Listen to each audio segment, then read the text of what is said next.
Yeah. I mean, it's kind of like, have you ever said two very ironic things in a row? You know, like one of the people in this Kiwi Journalists Association said, "Vinny, you're a conspiracy nutter, woot woot, crackpot alert," in full capitals, and then accused me of insulting people using ad hominem attacks and trolling. Like, I'm not sure which came first. Good, isn't it? Yeah, yeah. I mean, I love screenshotting stuff like that. You know, it's brilliant. I've got folders on my computer just full of this insane abuse. I don't know why I keep collecting it. Maybe it just amuses me. You know, like or maybe I have some kind of sick fascination, like the way an African warlord would collect trophies of his kill or something of that nature. I don't know. But still. Exactly. Maybe you'll be stuffed and mounted and put on your own wall. Well, I don't think my wall's big enough, but, you know, I'm 6'4", Ian, you know. Sprig of parsley and an apple in your mouth. You know, I'm just born to not fit into this world. I'm sorry. In fact, I had a realization the other day, how some people find it actually really difficult to say certain things. They find it really difficult to speak up in a crowd. They find it difficult to apologize or admit that they're wrong or anything. I really don't have any of that. You know, I mean, for me to say sorry is just as easy for me to say hi to somebody. You know, it's like, "Hi, I'm Vinny, and I'm sorry." Shall I share with you some of the tastier bits of Totalitaria when we come back? I think we will. I've just got to take a quick break, and we'll be back soon. Hi, I'm Ian Wishart. This is live365.com and the Ian Wishart Show, and we're also simulcasting with Vinny Eastwood from the Vinny Eastwood Show. Vinny, good evening again. Good evening again. Yes. Does the evening get any better if you say that it's good twice? Probably gets twice as good. You never know. We'll hypothesize on that. All right. Yeah, what I was going to do is going to share with your listeners a little bit about Totalitaria in terms of some of the juicier bits. One of the things I discovered in that book was that, did you know, for example, about the meditation room in the UN? I heard, well, no, I didn't really hear anything about it because apparently it's a silent meditation room. Very good answer. I'm sure most of your listeners will be unaware. The United Nations claims to be a secular organisation. And you would think so. It's a parliament of the world, right?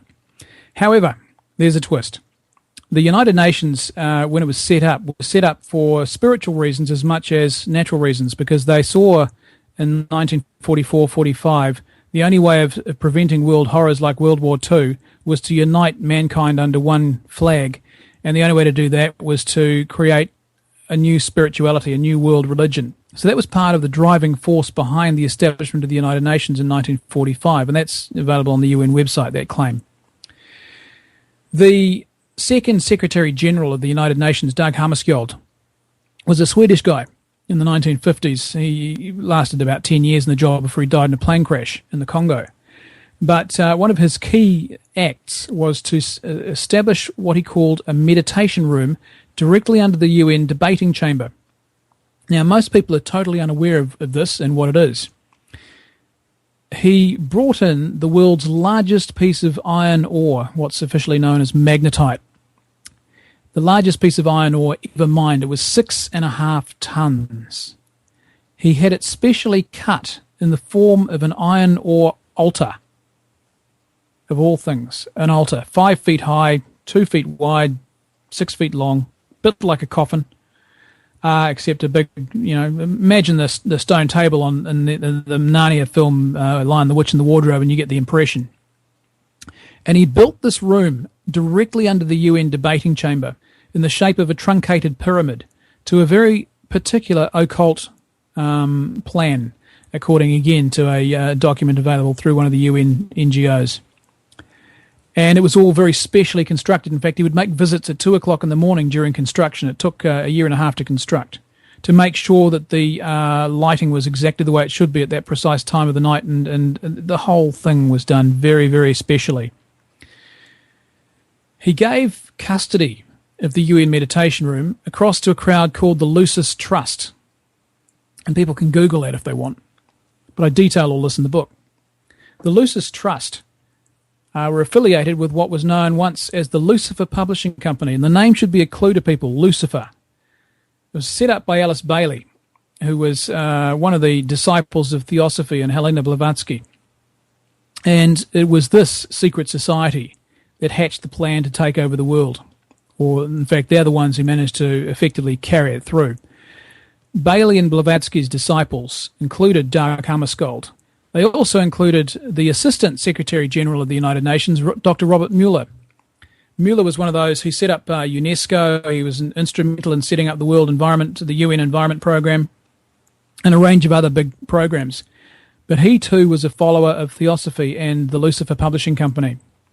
The altar in the United Nations building, to cut a long story short, is dedicated to Lucifer. And for those who don't know, Lucifer is Satan.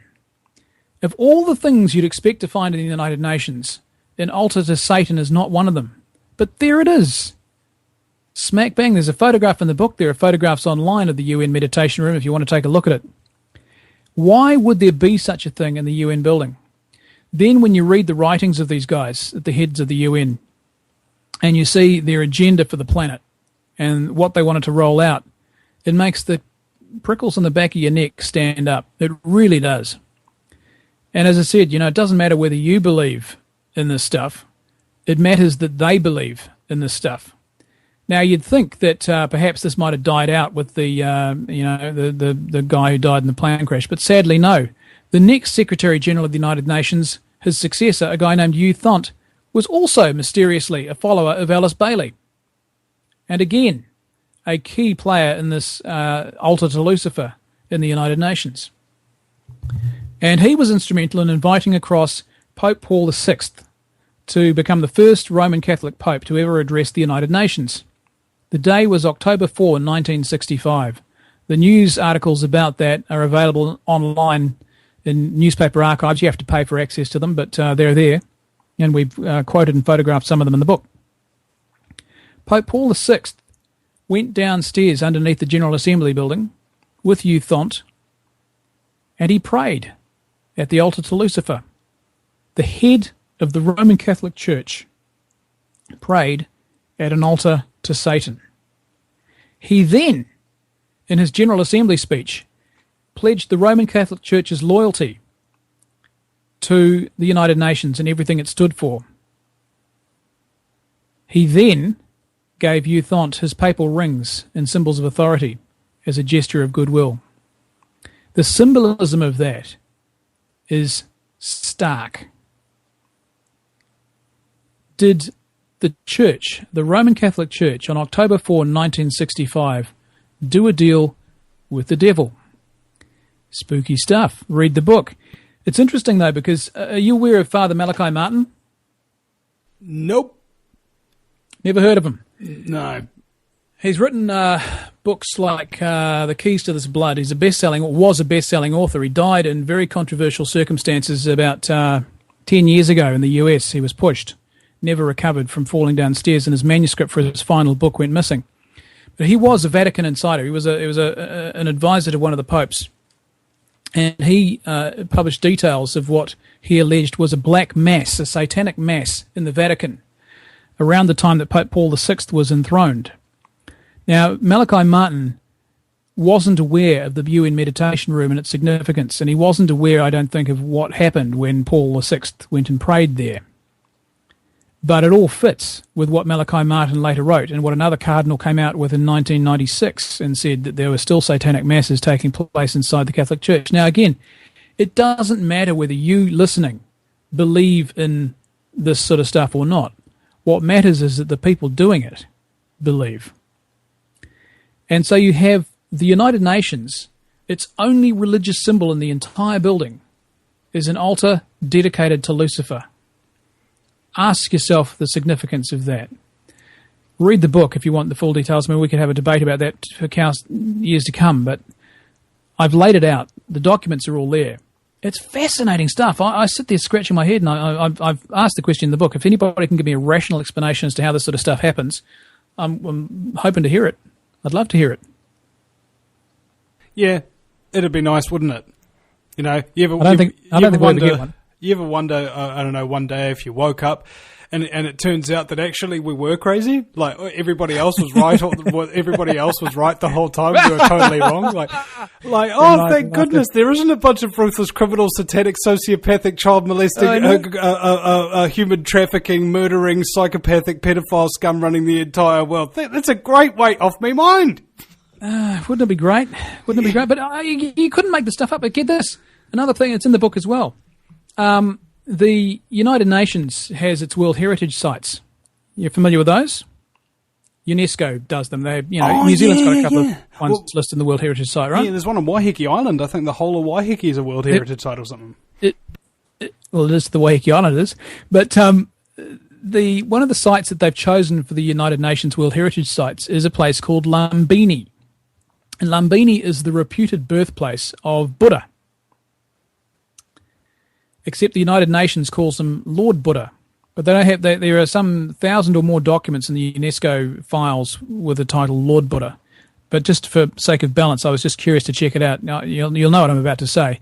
I did a Google search in the United Nations files for anything saying Lord Jesus and found nothing. There's not a single document.